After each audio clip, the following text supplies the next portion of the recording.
السلام عليكم ورحمة الله وبركاته.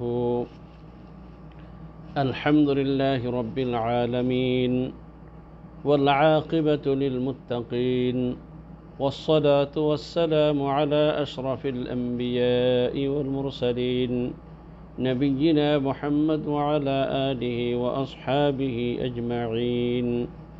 أما بعد فأعوذ بالله من الشيطان الرجيم.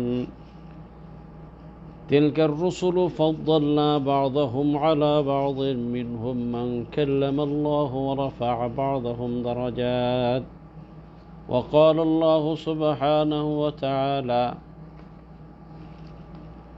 وأنزل الله عليك الكتاب والحكمة وعلمك ما لم تكن تعلم وكان فضل الله عليك عظيما. اللهم صل على محمد وعلى آل محمد كما صليت على إبراهيم وعلى آل إبراهيم إنك حميد مجيد. اللهم بارك على محمد وعلى آل محمد كما باركت على إبراهيم وعلى آل إبراهيم إنك حميد مجيد. সম্মানিত আমার দিনী ভাইয়েরা, আমরা প্রতিদিনের মতো আজও আমাদের প্রতিদিনের যে ক্লাস, সেই ক্লাস শুরু করতে যাচ্ছি। প্রথমে মনিবের শুকরিয়া আদায় করি যে তিনি আমাদেরকে সারা দিনের কাজের পরে একটু সময় বের করে তার দিন সম্পর্কে জানা, এগুলোর বিষয় নিয়ে আলোচনা করা এবং আমাদেরকে যাদেরকে শোনার মতো সুযোগ করেছেন তাদের শোনার তৌফিক, এটা আল্লাহর বিশেষ দয়া। তাই মনিবের দরবারে শুকরিয়া আদায় করছি, আলহামদুলিল্লাহ। প্রিয় ভাইরা, আজকে আমি একটি নতুন বিষয় আলোচনা করতে চাচ্ছি। যদিও আজকে আমাদের আজকের দিনের ক্লাসের বিষয় হলো রসুলের জীবনী, কিন্তু বর্তমানের প্রেক্ষাপটে একটা বিষয় নিয়ে আলোচনা না করলে না হয়। সেটা হলো সারা বিশ্বে একটি বিষয় নিয়ে খুব তোলপাড় চলছে। সারা বিশ্বের মুসলিম উম্মার অন্তরে এখন আগুন জ্বালিয়ে দিয়েছে সেই বিজাতিরা। আসলে সেই পূর্ব থেকেই বিজাতিরা এইভাবেই মুসলমানদের নবীদেরকে কষ্ট দিয়েছিল, বর্তমানও দিচ্ছে, আরও কিয়ামত আগ পর্যন্ত এইভাবে বিভিন্ন সময় বিভিন্নভাবে মুসলমানদের নবীদেরকে নিয়ে এরকম বিজাতিরা বিভিন্ন রকমের কুৎসা রটানো, বিভিন্ন রকমের অপবাদ মন্দ বলা, এটা অবশ্যই অতীতেও ছিল, আজও আছে। তবে একটা কথা, বাহ্যিক দৃষ্টিতে দেখতে অবশ্যই সকলের কাছে এটা অবশ্যই খারাপ, কিন্তু হয়তো এর মধ্যেও আল্লাহ পাক এর মধ্যে কোনো কল্যাণ রেখেছেন। কারণ মুসলিম উম্মার এই জাগরণের মাধ্যমে সারা বিশ্বের অমুসলিম জাতির কাছে ইসলামের বিষয়টা আরও স্পষ্ট হয়ে যায় এবং তারা এই ব্যাপারে জানতে ইচ্ছা করে যে এই কেমন ধর্ম, যে ধর্মের পরে কোনো আঘাত দেওয়ার কারণে সারা বিশ্বের মানুষ খেপে গেছে। তাই তারা এই ইসলাম সম্পর্কে জানতে আগ্রহী হয়, এর উপরে এটার উপরে গবেষণা করে। এতে আলহামদুলিল্লাহ প্রত্যেকটা এই দুর্ঘটনার, এই রকমের ঝামেলার পরেই দেখা যায় যে বহু সংখ্যক লোক ইসলামে প্রবেশ করে। আর অনেকেই বিশেষ করে যারা আল্লাহর রসুলকে নিয়ে যারা কটূক্তি করেছে, আল্লাহ রসুলকে যারা কষ্ট দিতে চেয়েছে, এরা কেউ দুনিয়াতে টিকতে পারে নাই।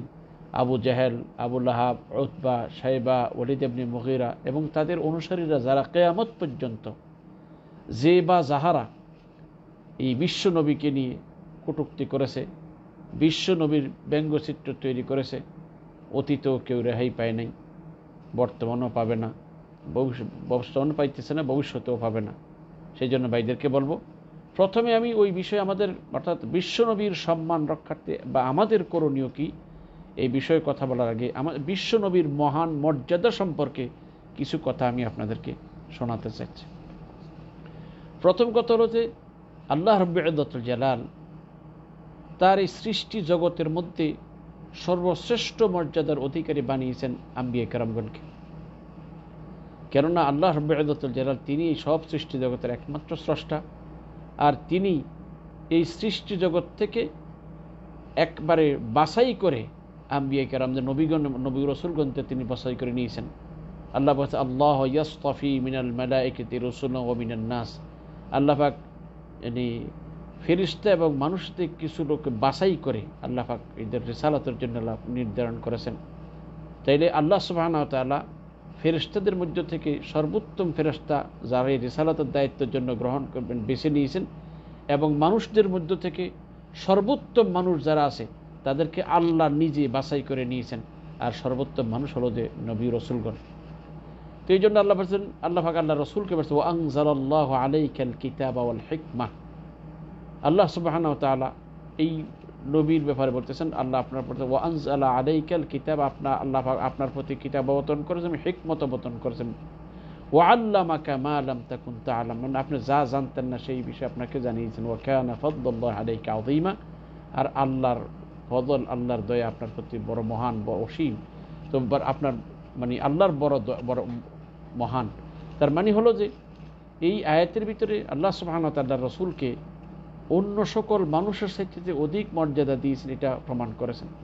তাছাড়া সূরা বাকারার ৩ নম্বর পারার প্রথম যে আয়াত আল্লাহ বলেছেন তিলকা রাসূলু ফাদ্দালনা বা'দাহুম আলা বা'দ, এই নবী ও রাসূলগণকে আল্লাহ পাক অন্য সকল মানুষের সাথে অধিক মর্যাদাবান করেছেন।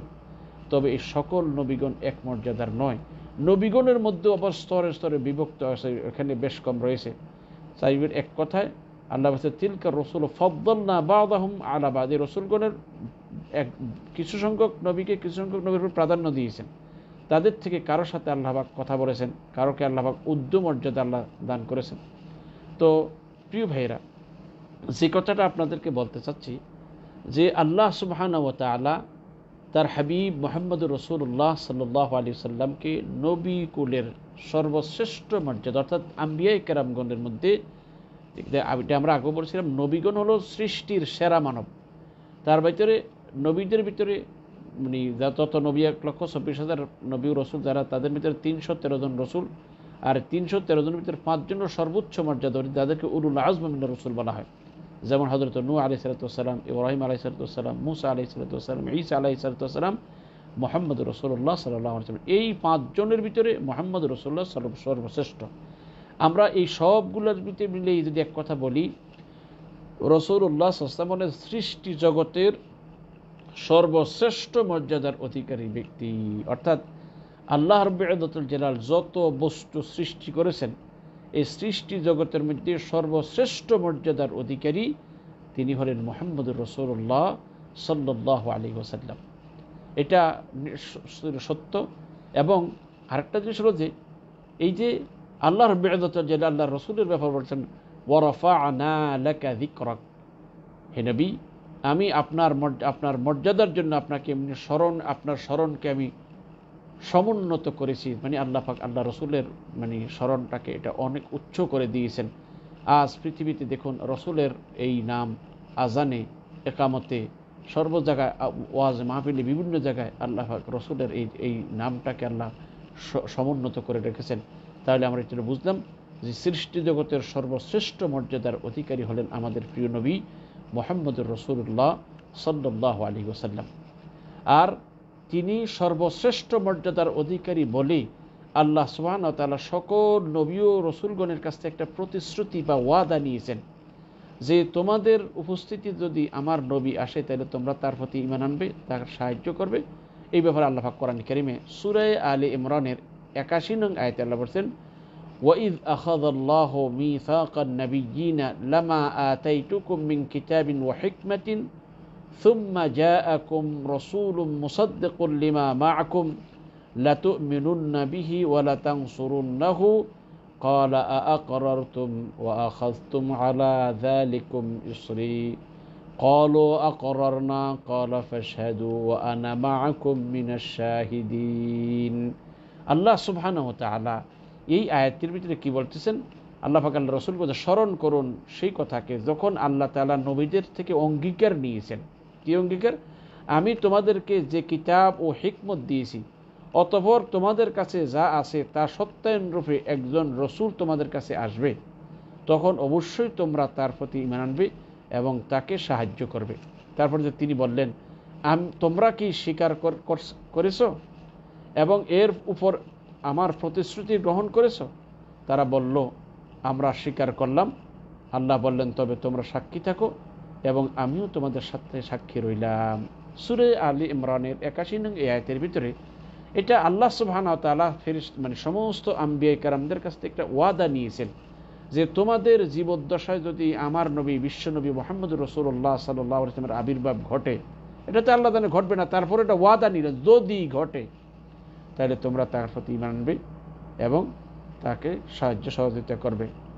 তাহলে এটা বোঝা গেল আল্লাহ রাব্বুল ইজ্জতুল জালাল রাসূলুল্লাহ সাল্লাল্লাহু আলাইহি ওয়াসাল্লামকে নবী কুলের সর্বশ্রেষ্ঠ মর্যাদা দিয়েছেন এবং রাসূলুল্লাহ সাল্লাল্লাহু আলাইহি ওয়াসাল্লামের মর্যাদা যে অন্য সকল নবীদের মধ্যে শ্রেষ্ঠ, এটা বোঝার জন্য একটা জ্বলন্ত প্রমাণ আমরা দেখি যে রাসূলুল্লাহ সাল্লাল্লাহু আলাইহি ওয়াসাল্লামের মেরাজের রাতে আল্লাহ রাসূল বাইতুল মুকাদ্দাসের সকল আম্বিয়া কেরামদেরকে, যারা হাজার হাজার বছর পূর্বে পৃথিবীতে বিদায় নিয়ে গেছেন, আল্লাহ সুবহানাহু ওয়া তাআলা সকল নবী ও রাসূলগণকে বাইতুল মুকাদ্দাসে একত্রিত করেছেন এবং রাসূলুল্লাহ সাল্লাল্লাহু আলাইহি ওয়াসাল্লামকে সেখানে ইমামতি করার দায়িত্ব দিয়েছেন। তাহলে এতে বোঝা যায় রাসূল সাল্লাল্লাহু আলাইহি ওয়াসাল্লাম তিনি ইমামুল আম্বিয়া ওয়াল মুরসালিন, নবী ও রাসূলগণদের ইমাম, নেতা। তাহলে নামাজেরও ইমাম এবং তিনি পদের দিক থেকে তিনি নেতা এবং ইমাম, সবার নেতৃত্বের নেতা তিনি। সেই জন্য প্রিয় ভাইদেরকে বলবো, রাসূলুল্লাহ সাল্লাল্লাহু আলাইহি ওয়াসাল্লাম মর্যাদার দিক থেকে সর্বশ্রেষ্ঠ মর্যাদার দিকে, সৃষ্টি জগতের সর্বশ্রেষ্ঠ মর্যাদা হতে, তবে আল্লাহর কোনো গুণাবলী তার মধ্যে নেই, এটা আমরা বিশ্বাস করি। দ্বিতীয় নম্বর যে কথাটা আমাদের মনে রাখতে হবে যে বিশ্ব নবীর মর্যাদার ক্ষেত্রে আমাদের মনে রাখতে হবে যে রাসূলুল্লাহ সাল্লাল্লাহু আলাইহি ওয়াসাল্লাম এই পৃথিবীতে তিনি কোনো একটা এলাকার জন্য নবী হয়ে আসেননি, বরং তিনি তার জমানা থেকে কিয়ামত পর্যন্ত আনেওয়ালা যত উম্মত আসবে সকল মানুষের জন্য তিনি নবী। প্রিয় ভাইয়ের একটা কথা মনে রাখবেন, অতীতে যত নবী ও রাসূলগণ পৃথিবীতে এসেছিলেন তারা প্রত্যেকে কোনো একটা এলাকাভিত্তিক ছিল, বিশ্বনবী বলতে কেউ ছিল না। একজনই শুধু বিশ্বনবী, তিনি হলেন মুহাম্মদুর রাসূলুল্লাহ সাল্লাল্লাহু আলাইহি ওয়াসাল্লাম। তার দলিল কি? আল্লাহ সুবহানাহু ওয়া তাআলা কোরআনে কারিমে ওয়ামা আরসালনাকা ইল্লা রাহমাতাল লিল আলামিন, হে নবী আমি আপনাকে সমগ্র জগতের জন্য রহমত করে পাঠাইছি। অপর আয়াতে আল্লাহ বলেন ওয়ামা আরসালনাকা ইল্লা কাফাতাল লিন-নাসি বাশীরাও ওয়া নাযীরা, আল্লাহ পাক বলতেছে হে নবী আপনাকে আমি সমগ্র জগতের মানুষের জন্য ভীতি প্রদর্শনকারী, সুসংবাদ দানকারী হিসেবে প্রেরণ করেছি।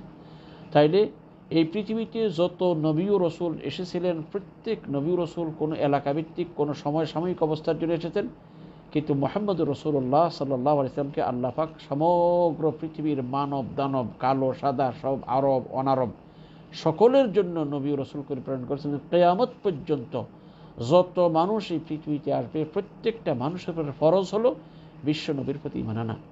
ইমামে মুসলিম রাহিমাহুল্লাহ একটি হাদিস বর্ণনা করেছেন, রাসূল সাল্লাল্লাহু আলাইহি ওয়াসাল্লাম বলেছেন যে কোনো মুশরিক আমার আবির্ভাবের পর থেকে কিয়ামত পর্যন্ত যে কোনো ইহুদি, খ্রিস্টান, অগ্নিপূজক আমি নবীর প্রতি ঈমান আনা ব্যতীত যদি সেই মৃত্যুবরণ করে তাহলে সে জাহান্নামী, সে অর্থাৎ সে জান্নাতের লাভ কখনো লাভ করতে পারবে না। রাসূলের আবির্ভাবের পরে কোনো ব্যক্তি যদি নাকি রাসূলের প্রতি ঈমান আনা ব্যতীত ইন্তেকাল করে তাহলে সে তার জন্য জাহান্নামের আগুন অনিবার্য। তাহলে এটা স্পষ্ট বোঝা গেল যে রাসূলুল্লাহ সাল্লাল্লাহু আলাইহি ওয়াসাল্লামের মর্যাদা সৃষ্টি জগতের সর্বশ্রেষ্ঠ এবং তিনি সমগ্র জগতের জন্য, শুধু মানুষ নয় মানব দানব সকলের জন্য তিনি নবী ও রাসূল হয়ে ফিরে আসেন। শুধু তাই নয় বরং সমগ্র জগতের মানুষের জন্য আল্লাহ সুবহানাহু ওয়া তাআলা তাকে রহমত স্বরূপ প্রেরণ করেছেন। এই জন্য আল্লাহ মা আরসালনাকা ইল্লা রাহমাতাল লিল আলামিন, আমি আপনাকে সমগ্র জগতের জন্য রহমত। আর রহমত আলম আল মাসওয়াল্লাহ, আল্লাহ সুবহানাহু ওয়া তাআলা ব্যতীত যত বস্তু আসমানে এবং জমিনে যত যা কিছু আছে সব বস্তুর জন্যই আল্লাহ রাসূল রহমত স্বরূপ। সেই জন্য ভাইদেরকে বলবো যে আল্লাহ রাসূল সমগ্র জগৎ বিশ্বনবী এবং সমগ্র জগতের জন্য রহমত স্বরূপ। এমনিভাবে রাসূলুল্লাহ সাল্লাল্লাহু আলাইহি ওয়াসাল্লামের সর্বশ্রেষ্ঠ মর্যাদা, সৃষ্টি জগতের সর্বশ্রেষ্ঠ মর্যাদার অধিকারী তা বোঝার জন্য আরেকটা জিনিস দেখেন, আল্লাহ সুবহানাহু ওয়া তাআলা এই পৃথিবীতে কোনো মানুষের হায়াত নিয়ে কসম করেন না, কোনো ব্যক্তি নিয়ে কসম করেন নাই, কিন্তু মুহাম্মদ রাসূলুল্লাহ সাল্লাল্লাহু আলাইহি ওয়াসাল্লামের হায়াত নিয়ে কসম করেছেন। সূরা আল হিজর 14 নং পারার 72 আয়াতে আল্লাহ বলেছেন লাউমরুকা ইন্নাহুম লাফি সাকরাতিহিম ইয়ামাহুন। আল্লাহ পাক বলতেন, হে নবী, আপনার জীবনের কসম করে বলছে, নিশ্চয়ই তারা তাদের নেশায় ঘুরপাক খাচ্ছিল। তার মানে এই যে বিজাতিরা যে মুশরিকরা যে রাসূল সাল্লাল্লাহু আলাইহি ওয়াসাল্লাম আজে বাজে কথা বলছে, আল্লাহ পাক বলছেন, আমি আল্লাহ আপনার, হে নবী, আমি আপনার নামের, আপনার জীবনের কসম করে, আপনার হায়াতের কসম করে আমি বলছি, তারা তাদের নেশায় ঘুরপাক খাচ্ছে। তার মানে হলো যে তারা ভুল ভ্রান্ত অবস্থাতে আছে, নেশাগ্রস্ত অবস্থায় মানুষের মতো আছে।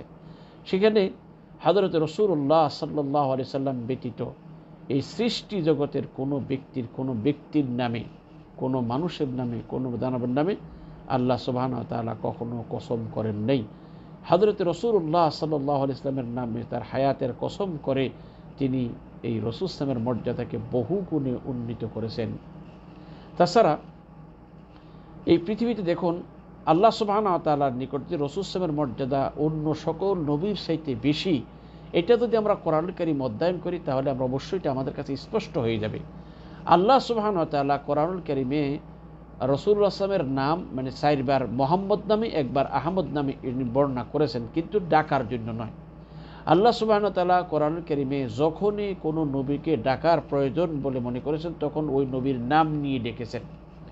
যেমন হযরত আদম আলাইহিস সালামকে যখন ডাকার প্রয়োজন হয়েছে তখন বলেছেন, কুলনা ইয়া আদম ওকুলনা ইয়া আদম উসকুন আনতা ওয়া যাওজুকাল জান্নাহ। আল্লাহ পাক আদমকে যখন লক্ষ্য করে কথা বলার প্রয়োজন হচ্ছে বলছে, হে আদম, তুমি এবং তোমার স্ত্রী এই জান্নাতে কি করো, এখানে বসবাস করো, এখানে থাকো। ওয়াকুলা মিনহা রাগাদান হাইসু শি'তুমা, এবং তোমাদের খুশি মনে এখান থেকে যেখানে যা মনে চায় তোমরা ভক্ষণ করো। তাহলে হযরতে আদম আলাইহিস সালামকে যখন ডাকার প্রয়োজন হয়েছে আল্লাহ পাক আদমকে হে আদম বলে ডেকেছেন, সম্বোধন করেছেন। হযরতে নূহ আলাইহিস সালামকে যখন আল্লাহ সুবহানাহু ওয়া তাআলা ডাকার প্রয়োজন মনে করেছেন সেখানে নাম ধরেছে, ইয়া নূহ ইন্নাহু লাইসা মিন আহলিক। হযরত নূহ আলাইহিস সালামকে ডাকার প্রয়োজন মনে করেছেন, এটা নাম ধরে ডেকেছেন, হে নূহ। অথবা কিস্তির থেকে যখন নামতে লাগলেন বলছে, ইয়া নূহ ইহবিত বিসালামিন মিন্না ওয়া বারাকাতিন আলাইক, সেখানেও ইয়া নূহ বলে সম্বোধন করেছেন। এমনিভাবে যখন ইব্রাহিম আলাইহিস সালামকে ডাকার প্রয়োজন হচ্ছে বলছে, ইয়া ইব্রাহিম, আল্লাহ বলে, ওয়া নাদাইনাহু আইয়া ইব্রাহিম قد صدقت الرؤيا إنا كذلك نجزي المحسنين। হযরতে ইব্রাহিম আলাইহিস সালাম যখন তার ছেলে ইসমাঈলকে যখন জবাই করতে নিয়ে গেলেন, সেখানে তিনি ইসমাঈল আসলামের পরিবর্তে আল্লাহ দুম্বা জবাই করে দিলেন। সেই সময় আল্লাহ পাক তাকে ডাক দিলেন যে, ইব্রাহিম, হে ইব্রাহিম, তুমি তোমার স্বপ্নকে বাস্তবায়ন করেছ, আর আমি আমার সৎকর্মশীল বান্দাদেরকে এভাবেই পরীক্ষা করে থাকি। সেখানে ইব্রাহিম আসলামকে ডাকার দরকার হয়েছে, ইয়া ইব্রাহিম বলে ডাকছেন। মুসা আসলামকে ডাকার দরকার, ইয়া মুসা। হযরত ঈসা আসলামকে ডাকার পড়েছে, ইয়া ঈসা বলছেন, ইয়া ঈসা ইবনে মারইয়াম। আল্লাহ পাক ঈসা আসলামকে ডাকছে, হে ঈসা, মারইয়ামের পুত্র ঈসা, এইভাবে ডেকেছেন। তাইলে যত জায়গায় আল্লাহ সুবহানাহু ওয়া তাআলা নবীদেরকে ডাকার প্রয়োজন বলে মনে করেছেন তত জায়গায় আল্লাহ সুবহানাহু ওয়া তাআলা নবীদেরকে তাদের নাম ধরে ডেকেছেন। কিন্তু কোরআনুল কারীমে রাসূল সাল্লাল্লাহু আলাইহি ওয়াসাল্লামের নাম 4 জায়গায় তার পরিচয় দেওয়ার জন্য এসেছে, ডাকার জন্য নয়। আল্লাহ সুবহানাহু ওয়া তাআলা যখনই রাসূলকে ডাকতেছে, ডাকার প্রয়োজন মনে করেছেন, তখন হে নবী, হে রাসূল এইরকমভাবে সম্বোধন করে, যেমন ইয়া আইয়ুহান নাবিয়্যু, ইয়া আইয়ুহার রাসূলু, এইভাবে রাসূলকে সম্বোধন করেছেন, কিন্তু হে মুহাম্মদ এইভাবে ডাকেননি। তাহলে বোঝা গেল যে আল্লাহ সুবহানাহু ওয়া তাআলার নিকট বিশ্ব নবীর মর্যাদা সৃষ্টি জগতের সর্বশ্রেষ্ঠ এবং সমস্ত নবী রাসূলগণের চাইতেও বেশি। এভাবে আল্লাহ সুবহানাহু ওয়া তাআলা তো রাসূল সাল্লাল্লাহু আলাইহি ওয়াসাল্লামকে কখনো নাম ধরে সম্বোধন করেননি, বরং লোকদেরকেও সাবধান করে দিয়েছেন, সতর্ক করে দিয়েছেন, আমরাও যেন, এই লোকেরাও যেন, কেউ যেন রাসূলুল্লাহ সাল্লাল্লাহু আলাইহি সাল্লামকে অন্য সব লোকদের মতো যেন ডাকাডাকি না করে। আল্লাহ বলেছেন, লা তাজআলু দুআ আর-রাসূল বাইনাকুম কাদুআই বা'দিকুম বা'দা, তোমরা পরস্পরকে যেভাবে ডাকো রসুলকে সেভাবে ডেকো না। তার মানে আমরা যেন অমুক ভাই তমুক ভাই, অমুক কলিমুদ্দিন সলিমুদ্দিন এইরকম যেন রাসূল সাল্লাল্লাহু আলাইহি ওয়াসাল্লামকে ডাকা না হয়। তাহলে আল্লাহ সুবহানাহু ওয়া তাআলা তো রাসূলুল্লাহ সাল্লাল্লাহু আলাইহি ওয়াসাল্লামকে নাম ধরে এভাবে সম্বোধন করেননি, বরং উম্মতকেও, সারা পৃথিবীর সব মানুষকে সাবধান করে দিয়েছেন, তোমরাও কি করবে না, রাসূলুল্লাহ সাল্লাল্লাহু আলাইহি ওয়াসাল্লামকে এভাবে সম্বোধন করবে না, পরস্পরকে যেভাবে ডাকাডাকি করো এইভাবে ডাকবে না, বরং রসুলের আওয়াজের উপরে যেন কারোর আওয়াজ না হয়। লা তারফাউ আসওয়াতাকুম ফাওকা সাউতিন নবী, রসুলের আওয়াজের উপর যেন কারোর আওয়াজ না হয়, নবীর আওয়াজের উপর যেন কারোর আওয়াজ না হয়, তাই জন্য সাবধান করে দিয়েছেন। এই জন্য এটা বোঝা গেল যে আল্লাহ সুবহানাহু ওয়া তাআলার নিকট রসুলের মর্যাদা অসীম, অনেক মর্যাদা, যেটা অন্য কোনো ব্যক্তি সেই মর্যাদা পর্যন্ত পৌঁছতে পারে না, চাই নবী হোক আর চাই সে ফেরেশতা হোক বা অন্য কোনো মাখলুক হোক। তাহলে সৃষ্টি জগতের সর্বশ্রেষ্ঠ মর্যাদার অধিকারী হলেন আমাদের প্রিয় নবী মুহাম্মদুর রাসূলুল্লাহ সাল্লাল্লাহু আলাইহি ওয়াসাল্লাম। তাছাড়া বিশ্ব নবীর আল্লাহ পাক আগে পিছিয়ে সব গুনাহ আল্লাহ ক্ষমা করে দিয়েছেন। আল্লাহ সুবহানাহু ওয়া তাআলা কিয়ামতের ময়দানে তার জন্য শাফাআতে কুবরা নসিব করেছেন, যেদিন সকল নবী ও রাসূলগণ ইয়া নাফসি বলবেন, সেদিন একজন মাত্র ব্যক্তি যিনি বলবেন ইয়া উম্মতি। সেই জন্য এবং যিনি যার সুপারিশে কোটি কোটি মানুষ জাহান্নামের আগুন থেকে মুক্তি লাভ করবে, সেই জন্য বলবো যে বিশ্ব নবীর মর্যাদা অপরিসীম, যেটা বর্ণনা করে শেষ করার মতো নয়। তাই এই জন্য সকল উম্মতের উপরে ওয়াজিব হলো রাসূলুল্লাহ সাল্লাল্লাহু আলাইহি ওয়াসাল্লামকে নিজের ছেলে মেয়ে পরিবার পরিজন এমনকি নিজের জানের চাইতেও বেশি ভালোবাসা।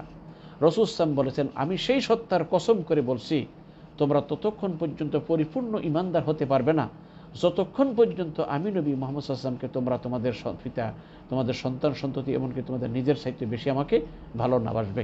হযরত ওমর ইবনে খাত্তাব রাদিয়াল্লাহু তাআলা বলতে, ইয়া রাসূলুল্লাহ, আমি আপনাকে সকলের চাইতে বেশি ভালোবাসি, কিন্তু আমার জানের চাইতে বেশি আপনাকে ভালোবাসি না। হুজুর সাল্লাল্লাহু আলাইহি ওয়াসাল্লাম বলছেন, এখনও তুমি ঈমানের পরিপূর্ণতায় পৌঁছতে পারোনি। কিছুক্ষণ পরে এসে বলে, ইয়া রাসূলুল্লাহ, এখন আপনি আমাকে আমার সামনে আপনি আমার জানের চাইতেও বেশি প্রিয়। রাসূল সাল্লাল্লাহু আলাইহি ওয়াসাল্লাম বলছেন, আল আন ইয়া ওমর, আল আন, এখন তুমি ঈমানের পরিপূর্ণতায় পৌঁছেছ। তাইলে বোঝা গেল যে রাসূলুল্লাহ সাল্লাল্লাহু আলাইহি ওয়াসাল্লামকে পরিপূর্ণ ভালোবাসা ব্যতীত কোনো ব্যক্তির পক্ষে ঈমানের পরিপূর্ণতায় পৌঁছা সম্ভব নয়। তাই রাসূল সাল্লাল্লাহু আলাইহি ওয়াসাল্লাম আল্লাহর পরে রাসূল সাল্লাল্লাহু আলাইহি ওয়াসাল্লামকে নিজের জান ও মালের চাইতে সবচেয়ে বেশি ভালোবাসতে হবে। এখন আসুন আমরা যে কথা বুঝলাম, এই মুসলমানরা সকলের জন্য মুসলমানদের উচিত যে রাসূল সাল্লাল্লাহু আলাইহি ওয়াসাল্লামকে আমরা যে রসুলের এই মর্যাদা সম্পর্কে যখন জানলাম, এখন আমাদের করণীয় কি? রসুলের মর্যাদা আমাদের করণীয় হলো যে রাসূলুল্লাহ সাল্লাল্লাহু আলাইহি সাল্লামের এই মর্যাদা ও সম্মান বুঝার পরে আমাদের উচিত হলো রাসূল সাল্লামের আদর্শকে নিজের ব্যক্তিগত, পারিবারিক, সামাজিক, রাষ্ট্রীয় জীবনে এটা বাস্তবায়ন করার চেষ্টা করা। আপনি আমি রসুলকে এই সম্মান মর্যাদাবান মনে করার কোনো মানই হবে না যদি রসুলের সুন্নত, রসুলের আদর্শ, রসুলের কার্যকরী সবগুলোকে আমাদের জীবনে বাস্তবায়ন করতে না পারি। প্রিয় ভাইরা, এই পৃথিবীতে কোটি কোটি খ্রিস্টান আছে, তারাও হযরত ঈসা আলাইহিস সালামকে ভালোবাসে, কিন্তু তাদের ভালোবাসার আমাদের মুসলমানদের মুহাম্মদ সাল্লাল্লাহু আলাইহি ওয়াসাল্লামকে ভালোবাসার মধ্যে পার্থক্যটা কোথায়? তারা ঈসা আলাইহিস সালামকে ভালোবাসেন, প্রচুর ভালোবাসেন, ঈসা আলাইহিস সালামের জন্য টাকা পয়সা কোটি কোটি টাকা খরচ করেন, কিন্তু ঈসা আলাইহিস সালামের অনুসরণ করেন না। কিন্তু উম্মতে মুহাম্মাদের মধ্যে আমরা মুসলমান যারা আছে, যারা খাঁটি মুসলমান, তারা রাসূলুল্লাহ সাল্লাল্লাহু আলাইহি ওয়াসাল্লামকে সকলের চাইতে বেশি ভালোবাসেন আনুগত্যের মাধ্যমে। যেমনটা সাহাবায়ে কেরামগণ রাসূলুল্লাহ সাল্লাল্লাহু আলাইহি ওয়াসাল্লামকে নিজের জীবনের চাইতেও বেশি ভালোবাসতেন আনুগত্যের মাধ্যমে। তাহলে আমাদের মধ্যে এবং বিজাতির মধ্যে পার্থক্যটা কোথায়? কারণ বিজাতিরা হযরত ঈসা আলাইহিস সালাম, খ্রিস্টানরা হযরত ঈসা আলাইহিস সালামকে আল্লাহর পুত্র বলে মনে করে, আলিয়াযু বিল্লাহ। অথচ আমরা গতকালকে আমরা দার্সে বলেছিলাম, আল্লাহ সুবহানাহু ওয়া তাআলা নিজে কাউকে জন্ম দেননি, তিনি কারো ঘরে জন্মগ্রহণ করেন, অর্থাৎ তিনি কারো পিতাও নন এবং কারো পুত্রও নন। অতএব এই যে ভুল ধারণা তাদের মধ্যে রয়েছে, তারা এই ভুল ধারণার উপর রয়েছে। তারা মনে করতেছে ঈসা আলাইহিস সালাম আল্লাহর পুত্র, এই জন্য তারা ভাবতেছে আল্লাহর পুত্রের সাথে তার অনুসরণ করা আমাদের পক্ষে সম্ভব না, তাই তারা করে নাই। কিন্তু মুসলমানরা আমরা মনে করি মুহাম্মদুর রাসূলুল্লাহ সাল্লাল্লাহু আলাইহি ওয়াসাল্লাম মানব জাতির সর্বশ্রেষ্ঠ মানব, তিনি মানব, তাই আমরাও তার অনুসরণ করার চেষ্টা করি। সেজন্য আমরা যারা মুমিনরা, আমরা রাসূল সাল্লাল্লাহু আলাইহি ওয়াসাল্লামকে মহব্বত করি আনুগত্যের মাধ্যমে। বিজাতিরা, খ্রিস্টানরা ঈসা আলাইহিস সালামকে মহব্বত করেন কিন্তু আনুগত্যহীন। সেই জন্য দেখুন, একজন খ্রিস্টানরা পাবেন না ঈসা আলাইহিস সালামের কথা অনুযায়ী জীবন করতেছে, কিন্তু কোটি কোটি মুসলিম পাবেন যারা তারা খাওয়াতে, ঘুমাতে, পেশাব পায়খানা, ওযু, গোসল, সালাত সব ক্ষেত্রে জীবনের প্রতিটি কাজে রাসূলুল্লাহ সাল্লাল্লাহু আলাইহি ওয়াসাল্লামের অনুসরণ করেন। তাহলে এটা আমাদের মধ্যে বিশাল বড় পার্থক্য। প্রিয় ভাইদেরকে বলো, ভাইরা আমার, বন্ধুরা আমার, এই জন্য রাসূলুল্লাহ সাল্লাল্লাহু আলাইহি ওয়াসাল্লামের এই মর্যাদা রাখতে আমাদের প্রথম কাজ হলো যে আমরা যারা মুমিন, আমরা নিজেরা নিজেদের জীবনে রাসূল সাল্লাল্লাহু আলাইহি ওয়াসাল্লামের এই আদর্শকে আমাদের নিজের ব্যক্তিগত, পারিবারিক, সামাজিক, রাষ্ট্রীয় জীবনে এটাকে বাস্তবায়ন করব। এবং এই কথাগুলা সর্বস্তরের মানুষের কাছে আমরা রসুলের এই মর্যাদা, রসুলের এই আদর্শকে, রসুল যে কেমন মানুষ ছিলেন তার এই গুণগানগুলো আমরা বিশ্ববাসীর কাছে তুলে ধরব। আজ এই যে বিশ্বের মানুষ, ভাই অন্য কাকে বলবো, এই পৃথিবীতে কোটি কোটি মুসলমান নামদারি লোক আছে যারা রসুল্লাহ সাল্লামকে অপমান করেন, রসুল ইসলামের মর্যাদা সম্পর্কে কিছুই জানেন না, রসুলের চরিত্র সম্পর্কে জানেন না, রসুলের ব্যক্তিগত জীবন, পারিবারিক জীবন, রাষ্ট্রীয় জীবন, সামাজিক জীবন কিছুই জানে না। তারা মনে করে রোজ একজন আসছে, তিনি একজন হুজুরদের মতো একজন, না, আমার প্রিয় নবী এরকম ছিলেন না। আজকে এই মুসলিমরাও রসুল ইসলাম সম্পর্কে কিছুই জানে না, শুধু মনে করে যে আলিয়াজবিল্লাহ এই যে 12 রবিউল আসলে গোশত খাবো আর যে মিলাদের নাম দিয়ে জিলেপি খাবো, এটাই বলতে মনে করে। প্রিয় ভাইদেরকে, ভাইরা, আজ আমরা এই বিজাতিরা আমাদের নবী নিয়ে সমালোচনা করেন, আমরা যদি আমাদের নবীর এই আদর্শটাকে বাস্তবায়ন করে দেখাতে পারতাম তাহলে অবশ্যই এরা বুঝতো যে আসলে মুহাম্মদ সাল্লাল্লাহু আলাইহি ওয়াসাল্লাম মহামানব, মুহাম্মদ সাল্লাল্লাহু আলাইহি ওয়াসাল্লাম বিশ্বের সর্বশ্রেষ্ঠ ব্যক্তিত্ব। কিন্তু আমরা নিজেদের মধ্যেই আমাদের মুহাম্মদ সাল্লাল্লাহু আলাইহি ওয়াসাল্লামের আদর্শ নাই, অথচ আমরা মুহাম্মদ সাল্লাল্লাহু আলাইহি ওয়াসাল্লামের আদর্শের মুহাম্মদ সাল্লাল্লাহু আলাইহি ওয়াসাল্লামের প্রতি বিশ্বাসী বলে দাবি করি। তাই বলবো যে রাসূলুল্লাহ সাল্লাল্লাহু আলাইহি ওয়াসাল্লামের সম্মান রাখতে আমাদের যেটা করণীয়, আমাদের নিজেদের মধ্যে এই সুন্নতকে বাস্তবায়ন করার চেষ্টা করব। নবী যে উদ্দেশ্যকে বাস্তবায়ন করার জন্য সারা জীবন মেহনত করেছে, সেই উদ্দেশ্যকে আমাদের নিজেদের মধ্যে এটাকে বাস্তবায়ন করার চেষ্টা করব। তারপরে এর দাওয়াত সকল শ্রেণী পেশার মানুষের কাছে, সর্বস্তরের লোকজনের কাছে এর বর্ণনা আমাদের দিতে হবে। আজ আমাদের ওয়াজ মাহফিলের ভিতরে শুধু কিসসা কাহিনী, এই যে বিভিন্ন বিষয় নিয়ে আলোচনা হয়, বিশ্বনবীর জীবন কাহিনী, বিশ্বনবীর ব্যক্তিগত জীবন, পারিবারিক জীবন, রাষ্ট্রীয় জীবন, সামাজিক জীবন, এই সম্পর্কে তেমনটা আলোচনা হয় না যেমনটা হওয়া দরকার ছিল। আজ আমরা রসুলের নামে গীত গেয়ে, গান গেয়ে, গজল গেয়ে আমরা মিলাদ পরে একটা বিশাল বড় আয়োজন করে আমরা চলে যাই, কিন্তু এই লোকগুলা জানলো না আমার নবী কেমন মানুষ ছিলেন, আমার নবীর আদর্শ কেমন আদর্শ তার ছিল, তিনি যে বিশ্বের সর্বশ্রেষ্ঠ ব্যক্তিত্ব, এটা কেন, কি কারণে তিনি হলেন, তার কি কি গুণাবলী, এগুলো কেউ আমরা জানি না। সেই জন্য ভাইদেরকে বলবো, আমরা নিজেদের মধ্যে সেই গুণাবলীগুলো বাস্তবায়ন করার চেষ্টা করি এবং লোকদের কাছে বলার চেষ্টা করি, তাহলে ইনশাআল্লাহ বিজাতিরও অবশ্যই বুঝবে, তারা এইগুলোর থেকে ফিরে আসবে। আমরা মুসলমানদের মধ্যে যারা অজ্ঞ রয়েছে তারাও বুঝবে। এটা হলো আমরা এই বিশ্বনবীর এই সমস্ত বিষয়গুলো আমরা আলোচনা করব। তারপরে তৃতীয় নম্বর যে কথাটা আমি সকলকে বলবো, আমরা সবাই একটা মাসালা, রাসূলুল্লাহ সাল্লাল্লাহু আলাইহি ওয়াসাল্লামের সাথে ঠাট্টা বিদ্রূপ করা, অথবা আল্লাহ এবং রসুলের সাথে ঠাট্টা বিদ্রূপ করা, অথবা আল্লাহ ও রসুলকে আলিয়াযুবিল্লাহ গালমন্দ করা, এটা সর্বসম্মতিক্রমে সারা পৃথিবীর যত মুসলিম উম্মাহ, সমস্ত মুসলিম ওলামাদের এক ঐক্যমত যে আল্লাহ ও তার রসুলকে নিয়ে ঠাট্টা বিদ্রূপ করা কুফরি, হারাম। কোনো ব্যক্তি যদি, কোনো মুসলিম ব্যক্তির নামদারি, কোন মুসলিম নামদারি কোনো ব্যক্তি যদি করে থাকে, সাথে সাথে সে মোরতাদ হয়ে যাবে, ওয়াজিবুল কতল হয়ে যাবে। তারপরে কোনো অমুসলিম যদি করে থাকে তাহলে সে অবশ্যই সেও ওয়াজিবুল কতল। কিন্তু কথা হলো এই যে এখন রাসূলুল্লাহ সাল্লাল্লাহু আলাইহি ওয়াসাল্লামের প্রতি যদি কেউ ঈমান আনে, পরবর্তীতে সে যদি ভালো হয়ে যায়, তওবা করে ফেলে, তার তওবা কবুল হবে কিনা, এই ব্যাপারে দুইটা মত। কেউ বলছে যে না, আল্লাহ হয়তো সেই ইসলাম ধর্ম গ্রহণ করলো, কবুল তার তওবা কবুল হবে না। আবার বিজ্ঞ আলেমদের আরেক দল বলছে, হ্যাঁ, যদি খাঁটি তওবায়ে নসুহা, খালেস তওবা করে, একেবারে পরিপূর্ণ তওবা করে থাকে, তাহলে আশা করি আল্লাহ সুবহানাহু ওয়া তাআলা ক্ষমা করে দিবেন। আর যদি তওবা না করেন তাহলে আল্লাহ ক্ষমা করবেন না। এই জন্য রাসূল সাল্লাল্লাহু আলাইহি ওয়াসাল্লামের সাথে ঠাট্টা বিদ্রূপ করা, রাসূল সাল্লাল্লাহু আলাইহি ওয়াসাল্লাম যে শরীয়ত নিয়ে এসেছেন সেই শরীয়তকে নিয়ে ঠাট্টা বিদ্রূপ করা কুফরি। কারণ আল্লাহ বলেছেন, কুল আবিল্লাহি ওয়া আয়াতিহি ওয়া রাসূলিহি কুনতুম তাস্তাহজিউন লা তা'তাযিরু ক্বাদ কাফারতুম বা'দা ঈমানিকুম। রাসূলুল্লাহ সাল্লাল্লাহু আলাইহি ওয়াসাল্লামের কিছু লোক, সাহাবাদের সামনে কিছু মুনাফিকরা রাসূল সাল্লাল্লাহু কিছু বদনাম বলতেছিল। একজন সাহাবী বলে যে, আমি আল্লাহ রাসূলের কাছে এগুলো বলবো, তুমি মুনাফিক। তখন তারা এসে রাসূল সাল্লাল্লাহু বলে, ইয়া রাসূলুল্লাহ, না হুজুর, আমরা আপনাকে কিচ্ছু বলি নাই, আমরা একটু মস্কারি করতেছিলাম। আল্লাহ পাক জিবরিল পাঠাইলেন, কুল আবিল্লাহি ওয়া আয়াতিহি কুনতুম তাস্তাহজিউন। হে নবী, আপনি বলুন, তোমরা কি আল্লাহর সাথে, আল্লাহর আয়াত আর নিজস্ব বলের সাথে, আল্লাহ রাসূলের সাথে ঠাট্টা করো? লা তা'তাযিরু ক্বাদ কাফারতুম বা'দা ঈমানিকুম। তোমরা আর ওযর তালাশ করো না, ওযর পেশ করো না, তোমরা ঈমান আনার পরে কাফের হয়ে গেছো। তাহলে বোঝা গেল যে রাসূলুল্লাহ সাল্লাল্লাহু আলাইহি ওয়াসাল্লামকে নিয়ে ঠাট্টা বিদ্রূপ করা, অথবা রাসূল সাল্লাল্লাহু আলাইহি ওয়াসাল্লাম আনিত শরীয়ত নিয়ে ঠাট্টা বিদ্রূপ করা, এটা কুফরি, এর দ্বারা মানুষ ইসলাম থেকে বেরিয়ে যাবে। হ্যাঁ, যদি খাটে মানে তওবায়ে নাসুহা খালেস তওবা করে যদি আবার ফিরে এসে এবং সুন্নতকে বাস্তবায়ন করে, হয়তো আশা করে আল্লাহ ক্ষমা করে দিবেন। এখন আসুন, বর্তমানে ফ্রান্সের সেই জালেমরা, ইসলাম বিদ্বেষের নবীর শত্রুরা, মুসলিম উম্মার সকল উম্মার শত্রুরা, যারা রাসূলুল্লাহ সাল্লাল্লাহু আলাইহি ওয়াসাল্লাম ব্যঙ্গচিত্র তৈরি করে রাসূল ইসলামকে হেয় করতে চেয়েছে, হেয় করেছে, মুসলিম উম্মার অন্তরের ভিতরে আগুন ধরিয়ে দিয়েছে, এদের ব্যাপারে আমাদের এখন করণীয় কি?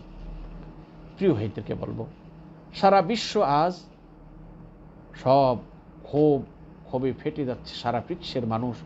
কেননা মুসলিমরা তারা তাদের নবীকে নিজের জানের চাইতে বেশি ভালোবাসে, নিজের প্রাণের চাইতে বেশি ভালোবাসে।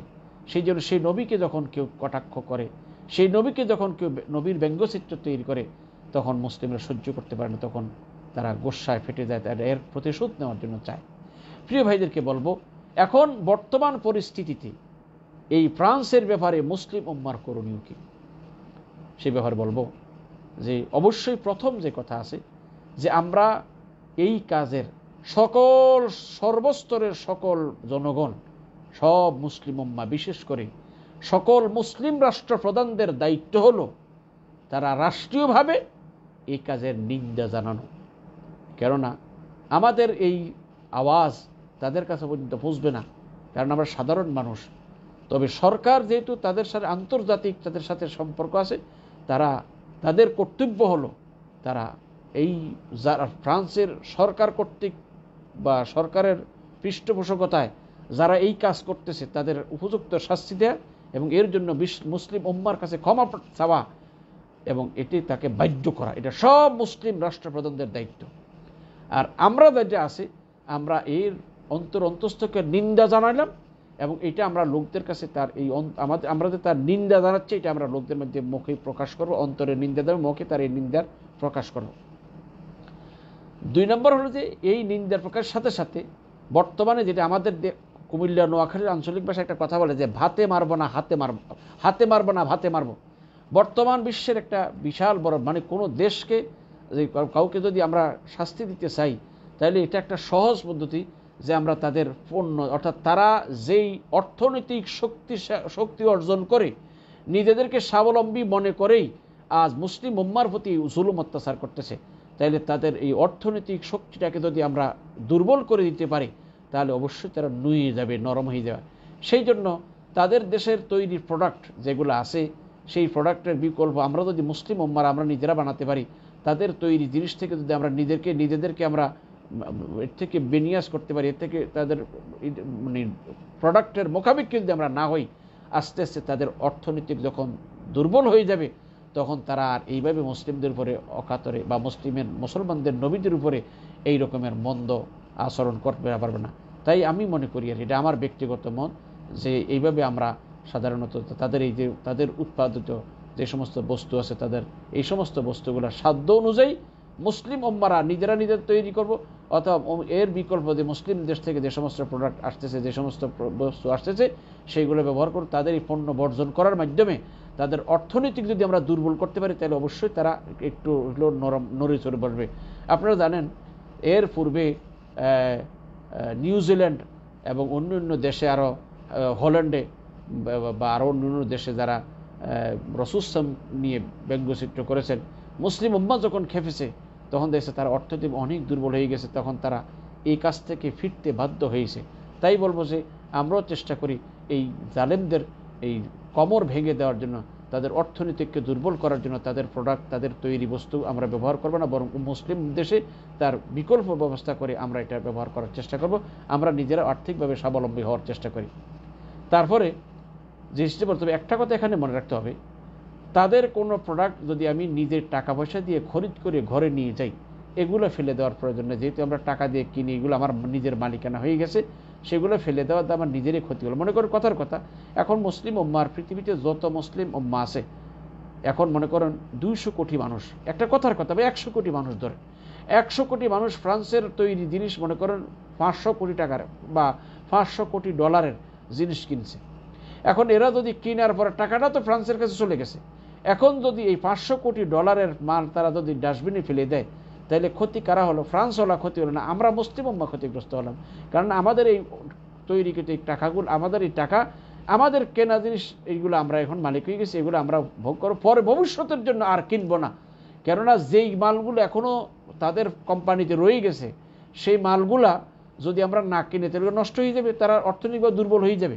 আর আমরা যদি এখন আমাদের কিনা মালগুলা দিয়ে দিই, তাহলে তারা আমাদের নবীর গালিও দিল, আমাদের কাছ থেকে টাকা নিয়ে স্বাবলম্বীও হলো, মধ্যখান দিয়ে আমরা নিজেরা মানসিকভাবে নবীর অপমানের কারণে আমরা মানসিকভাবে বিধ্বস্ত হয়েছি, এমনিভাবে এবং আর্থিকভাবে বিধ্বস্ত হচ্ছে। এটা ঠিক হবে না, আমরা এটা ফেলবো না। বরং যেগুলা ভবিষ্যতে কিনবো না, তাদের সাথে কোনো চুক্তি করবো, এটা হতে পারে। আরেকটা বিষয় হলো যেটা আজকে আমাকে অনেক লোকেরা প্রশ্ন করেছেন যে আপনারা কেন মিছিল মিটিং করেন না। প্রিয় ভাইদেরকে বলবো, প্রথমে আমি ভাইদের কাছে ক্ষমা চাই। আসলে ব্যাপারটা হচ্ছে যে আমরা এখন ফেসবুকে লাইভে কথা বলতে খুব ভয়ে থাকি, কে জানি আবার ইহুদি খ্রিস্টান হিন্দু বৌদ্ধ কিছু বলে না ফেলে। কারণ আমাদের মুখে এক কথা ফতোয়া এত দ্রুত আসে যে কোনো মানুষ মানে আগে কথাটা ফুল শোনার আগেই কাফের, ইহুদি বা মুসলিম খ্রিস্টান একটা না একটা বলে ফেলে। তো ভাই আমি বলবো যে আপনি বলার দ্বারা আমি কোনো এটার জন্য ভয় করি না, কিন্তু বলছি আপনি আমাকে বলে আপনি যদি গুনাহগার না হন, এই জন্য ভয় করতেছি। আপনি আমাকে ইহুদি বলেন আর খ্রিস্টান বলেন, যাই বলেন, এতে আমার কিছু আসা যায় না। কিন্তু কথা হলো যে আপনি আমার এই কথা আমার গালি দিয়ে আপনি যদি ক্ষতিগ্রস্ত না হন। কারণ রাসূলের হাদিসে আছে, কেউ যদি কাউকে কাফের বলে আর সে যদি কাফের না হয়, তাহলে এই কথাটা যেই বলছে তার কাছে ফিরে যাবে। তাই আমি চাই না যে আপনি গুনাহগার হন, আমি চাই যে আপনি আমার মোমেন ভাই, আপনি ইমানদার ভাই, আপনি গুনাহগার যেন না হন। আসুন ভাইরা, প্রথমে বলবো যে এখন যে মিছিল মিটিং করে যেটা আমরা যে কর্মসূচি এখন পালন করা হচ্ছে, এটা রাসূলের জামানায় ছিল না, পরবর্তী জামানায় ছিল না। কেননা এই পদ্ধতিটা হলো ডেমোক্রেসি বা মানে গণতান্ত্রিক পদ্ধতি।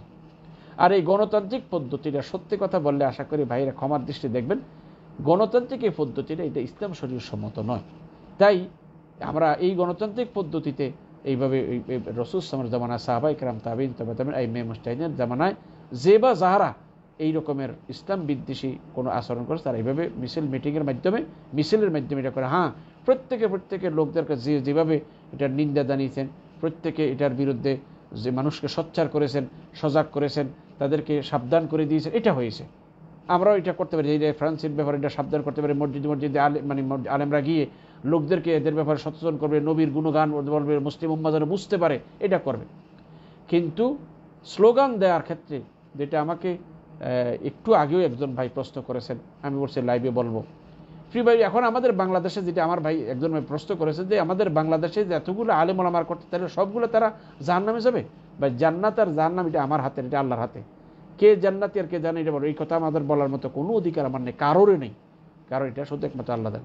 তবে এটুকু বলবো যে একটা জিনিস হলো যে কি, বর্তমানে যে বাংলাদেশে যেটা এই প্রতিবাদের যে ধরনটা, এটার ব্যাপারে আমার ব্যক্তিগত, এটা শরীয়তের মত না, আমার ব্যক্তিগত মত। শরীয়তের মত বলছে যে অতীতের কোরআন হাদিস অনুযায়ী যে এটা সব নিন্দা জানানো আমাদের কাজ, এবং এটার সম্পর্কে লোকদেরকে সচেতন করে দেওয়া। যেমন অতীতে যে কোনো বাতিল কথা ছড়া দিয়েছে, আহলে হক মানুষকে সোচ্চার করেছেন, মানুষকে সচেতন করেছেন, তাদের এই বিভ্রান্তগুলো মানুষের কাছে তুলে ধরেছেন, এবং মুসলমানদেরকে ইসলামের সত্যতা তাদের কাছে তুলে ধরে তাদেরকে শক্তিশালী করেছেন। এখনও মুসলমানদের করণীয়, এটা প্রথম কাজ, এটা করতে হবে। 2 নম্বর বলে যে বর্তমানে আমাদের দেশে যেটা করতেছে, সেটা এই পদ্ধতিতে মানে এটার প্রতিবাদ করার বিষয়ে এটা আমি করণীয়টা সেটা বলবো যে ভাই, বর্তমানে আমাদের দেশ যেহেতু গণতান্ত্রিক পদ্ধতিতে দেশটা চলছে, যদিও এটা শরীয়ত সম্মত পদ্ধতি নয়, তবে বলবো যে এখন যেটা করতেছে, যদি এইটা একটা মানে প্রতিবাদের একটা ধরন, কারণ যেহেতু ফ্রান্স অন্যান্য দেশ এরাও ডেমোক্রেসি, তারাও এটা মানে গণতান্ত্রিক দেশ, সেই হিসেবে তারা প্রতিবাদের এই ধরনটা এইভাবে বোঝায়। সেই জন্য আমরা হয়তোবা এই কথাটার প্রতিবাদ করতে পারি। তবে প্রতিবাদ করতে যাওয়ার পূর্বে আমাদের নিজেদেরকে প্রতিজ্ঞাবদ্ধ হওয়া লাগবে যে আমরা প্রতিবাদ করতে গিয়ে কারোর একটা গাছের ডালাও ভাঙব না। কিন্তু এটা কি পারবো? এবং কারোর কোনো ক্ষতি করব না। শুধুমাত্র আমরা এটা নিন্দা জানানোর যেহেতু এটা একটা আমাদের দেশের ওইটা নাই বিধে এখন আমরা মানে গণতান্ত্রিক পদ্ধতিতে এটা পরেও এইভাবেই মানে মিছিল মিটিং করে মানে এটার প্রতিবাদ জানানোটাকে তারা এটা মনে করে। সেজন্য তারা যেহেতু এইভাবে মনে করে, এইভাবে করলে তারা প্রতিবাদ মনে করে, তাইলে আমরা বলবো যে এটা আমরাও হয়তো করতে পারি, কিন্তু প্রতিজ্ঞাবদ্ধ হতে হবে, একেবারে কঠোর প্রতিজ্ঞাবদ্ধ হতে হবে যে আমরা মিছিল করব, কিন্তু কোনো গাড়ি ভাঙচুর করব না, এমনকি কারোর গাছের একটা ডালাও ভাঙবো না। কিন্তু সত্য কথাটা হলো এই, মিছিল করতে গিয়ে অনেকেই আবেগের তাড়নায় গাড়িতে আগুন দেয়। বিভিন্ন এর আগেও দেখেন আমাদের বাংলাদেশে বিভিন্ন সময় ইসলামী পার্টি বলেন, অন ইসলামী পার্টি বলেন, যারা এইভাবে মিছিল করতে যায়, যাওয়ার পরে কত শত শত গাড়ি ভাঙচুর করেছে, কত শত শত গাড়িতে আগুন দিয়েছে, কত দোকানপাট জ্বালিয়েছে, বিভিন্ন রাস্তাঘাট মানে চলার অচল করে দিয়েছে। ভাইদেরকে বলবো, ভাইরা আমারে কেউ আপনি ইহুদি বলেন না ভাই, আপনার কাছে বলছে যে আপনি প্রতিবাদ করতে নিষেধ করি নাই, ঠিক আছে, এখন গণতান্ত্রিক সিস্টেমে করতেছেন করেন, কিন্তু যারা এই নেতৃত্ব দিবেন তারা প্রতিজ্ঞাবদ্ধ হতে এবং ভলান্টিয়ার ঠিক করতে হবে যে কেউ যেন ভুলেও কারোর যেন কোনো ক্ষতি না করে। কারণ প্রিয় ভাইদের বলবো, ফ্রান্সের যেই কুকুরটি বিশ্ব নবীকে নিয়ে অবমাননা করেছেন, যেই অমানুষটি, যেই জালেমটি বিশ্ব নবীকে নিয়ে এই রকমের ব্যঙ্গচিত্র তৈরি করেছে, যারা তাদেরকে প্রশ্রয় দিয়েছে, সেই সব জালেমরা যা করছে নিশ্চয়ই এটা নিন্দনীয় বিষয়, এটাকে অন্তর থেকে ঘৃণা করি। কিন্তু একটাবার একটু ভেবে দেখুন তো, এই লোকগুলা এই যেমন আমাদের বাংলাদেশের কারোর গাড়িতে আগুন দিলে, কারোর দোকানে আগুন দিলে, কাউকে ফিটাইয়া মারলে, এটা কি ফ্রান্সওয়ালাদের করে এর হবে? আপনি কার সম্পদ ভাঙলেন, কার গাড়িতে আগুন দিলেন, একবার চিন্তা করে দেখছেন? এখন আপনি মনে করেন আমি প্রতিবাদ করলাম, একটা নিরীহ মানুষের একটা গাড়িতে কত লক্ষ লক্ষ টাকার সম্পদ ধ্বংস করে দিলেন। এই জবাব কি করে আল্লাহর কাছে কাল কিয়ামতের দিন দিবেন। হ্যাঁ, যদি ওরে পেতাম তাহলে ওরা হত্যা করে দিতাম না, মুসলিম উম্মার এইটা যে সেই তার সাথে সাথে আমরা দ্বিখণ্ডিত করে দিতাম, কিন্তু আমাদের কাছে তো সেই নাই। কিন্তু তার সাথে রাগ করে আমি আরেকটা মুসলমান ভাইয়ের সম্পদ ধ্বংস করে দিলাম, তার বাড়িতে আগুন ধরে দিলাম, তার গাড়িতে আগুন ধরে দিলাম, আর রাস্তাঘাটে গাড়িগুলো যা ফাটে ভেঙে সুরমার করে দিলাম। এটা কিন্তু ইসলামের শরীয়ত কথা নেই। এখন আপনারা হয়তোবা কালকে হয়তোবা শুনতে পারি কোনো ভাই হয়তো আমার এই কথার উপরে রাগ হয়ে আলাদা একটা ভিডিও তৈরি করে আমার এই কাফের ফতোয়া দিয়ে দিয়ে হতে পারে। এটার বিচার তো আল্লাহর কাছে দিব। ভাইদের বলছি, ভাইরা একটু বুঝেন, কথাটা শোনার চেষ্টা করুন। আমি আপনাদেরকে মানে প্রতিবাদ করতে নিষেধ করি নেই, কিন্তু প্রতিবাদের পূর্বে প্রতিজ্ঞাবদ্ধ হতে হবে যে আমি আল্লাহর সন্তুষ্টির জন্য প্রতিবাদ করছি, রসুলের ভালোবাসার দাবি অনুযায়ী প্রতিবাদ করতেছি, কিন্তু অন্যের সম্পদ ধ্বংস করা যে হারাম, অন্যায়ভাবে অন্যের মাল ধ্বংস করা যে হারাম, সেই হারাম কাজের জবাব কি যেই আমি কালকে আমাদের দিন দেব। সেই জন্য ভাইদেরকে বলবো যে ভাইরা আমার, বন্ধুরা আমার, তবে এই কথা নিশ্চিত মনে রাখুন যে বা যাহারা বা যাদের পৃষ্ঠপোষকতায় এই জালেম এই ব্যঙ্গচিত্র তৈরি করেছেন, ইনশা আল্লাহ মনে রাখবেন অচিরেই এদের ধ্বংস অনিবার্য। কেউ রসুলের সাথে শত্রুতায় পোষণ করে টিকে থাকতে পারেনি। আবু জাহেল পারে নাই, আবু লাহাব পারে নাই, উতবা সাইদা পারে নাই, ওলীদ ইবনে মুগীরা পারে নাই, এবং এদের মতো আরও যারা আছে, কেউ নবী রসুলদের সাথে বেয়াদবি করে কেউ টিকে থাকতে পারে না। এই ফ্রান্সের জালেমরাও টিকতে পারবে না। আল্লাহ যে কোনোভাবে তাদেরকে ধরবেন। নিশ্চয়ই আল্লাহ গাফেল নয়, কিন্তু আল্লাহ আমাদের মতো অস্থিরও না যে কথা বলছি এখনই ধরি তার মানে মায়ের শুরু করে দিব না। আল্লাহ পাক অবশ্যই তিনি তার সূক্ষ্মভাবে বিচার করবেন, কিন্তু তার বিচার বড় সূক্ষ্ম। তাই আমি ভাইদেরকে বল, ভাইরা আমার, বন্ধুরা আমার, অবশ্যই বিশ্ব নবীর ভালোবাসা সকলের মনে আছে। আমরা হয়তোবা আমাদের আমলের মধ্যে ত্রুটি বিচ্ছিন্ন আছে, কিন্তু নবীর ব্যাপারে আমরা সবাই একমত। তিনি আমাদের অন্তরের অন্তঃস্থল, আমাদের চক্ষু শীতলকারী এবং আমাদের নয়নমণি। অতএব তিনি আমাদের কাছে সকলের সাথে বেশি প্রিয় আল্লাহর পরে। অতএব তার সম্মান যদি কোথাও সম্মান হানি হয়, সেখানে আমরা অবশ্যই প্রতিবাদ করছি এবং করব। তবে প্রতিবাদের ভাষাটা যেন শালীন হয়, প্রতিবাদ করতে গিয়ে যেন অন্য কারোর ক্ষতি না হয়, প্রতিবাদ করতে গিয়ে যেন কারোর সম্পদ ধ্বংস না হয়, এটা অবশ্যই আমাদের মনে রাখতে হবে। তাই আমি সকল ভাইদের প্রতি আকুল আবেদন করব, আমরা মেহরবানি করে, আমাদের অনেক ভাই, আমাদের অনেক দায়ীরা এই ব্যাপারে কথা বলেছেন। আমি আজকে অনেক জায়গায় বিভিন্ন ভিডিও ফেসবুকে দেখেছি, এদেরকে মানে ইহুদির দালাল, খ্রিস্টান, তারপরে আরও কত অশ্লীল কথা বলেছেন। ভাইদেরকে বলো, ভাইরা এরা প্রত্যেকের বুঝ অনুযায়ী কথা কোরআন হাদিসের আলোকে বলছি, কারণ আপনি জজবায় কাজ করতেছেন। আমি এটা আপনাকে জজবাটাকে মানে এটারে আপনার কোনো কুফরি ফতোয়া দিচ্ছি না, কিন্তু প্রত্যেকটা বিষয়ের আমি যে জজবায় কাজ করব, সেই কাজটা করার সময় আমার অবশ্যই খেয়াল রাখতে হবে আমার এই জজবার কারণে যেন আরেকটা মুসলিম ভাইয়ের সম্পদ যেন নষ্ট না হয়, কারোর যেন ক্ষতি না হয়, এটা অবশ্যই খেয়াল রাখতে হবে। তবে বাস্তব আসামি যদি পেতাম তাহলে অবশ্যই জনসমুদ্রে তাকে দ্বিখণ্ডিত করে দেওয়া হতো, তার মানে ছেরচ্ছুদ করে দেওয়া হতো, যেহেতু সে জালেম, তারপর তাকে সে ওয়াজিবুল কতল। আর এই কতলটা আমরা করতাম না, রাষ্ট্রপ্রধান করত। সেই জন্য ভাইদেরকে বলবো, ভাইয়ের আমার, আমরা সবাই চেষ্টা করি আমাদের প্রিয় নবী মুহাম্মদ রাসূলুল্লাহ সাল্লাল্লাহু আলাইহি সাল্লামের আদর্শকে নিজের বিরুদ্ধে বাস্তবায়ন করার জন্য, এবং তার এই আদর্শের কথাগুলো, তার এই চারিত্রিক, তার সেই গুণাবলীগুলা সর্বস্তরের লোকদের কাছে বেশি বেশি করে আলোচনা করি, বেশি বেশি করে বর্ণনা করি, তাহলে অবশ্যই মানুষের মনে নবীর প্রতি ভালোবাসা হবে, শ্রদ্ধা সম্মান আসবে এবং বুঝবে, আর বিজাতিরাও আমাদের নবীকে নিয়ে কটাক্ষ করতে ভয় পাবে। আল্লাহ আমাদের এই কথাগুলো বুঝার তৌফিক দান করুন। যদি কোনো কোথাও ভুল হয়ে যায়, মনিবের কাছে বিনীতভাবে প্রার্থনা করছি তিনি যেন ক্ষমা করে দেন। আর যদি কথা মানার মতো হয়, আল্লাহ যেন আমাকেও এবং আপনাদেরকেও মানার তৌফিক দান করেন। এই বলে আমি আজকের এই কথা শেষ করলাম। ওয়া আখিরু দাওয়ানা আলহামদুলিল্লাহি রাব্বিল আলামিন। ভাইদের যদি কারো কোনো প্রশ্ন থাকে দয়া করে করতে পারেন। কোনো ভাইয়ের যদি কোনো প্রশ্ন থাকে দয়া করে করতে পারেন।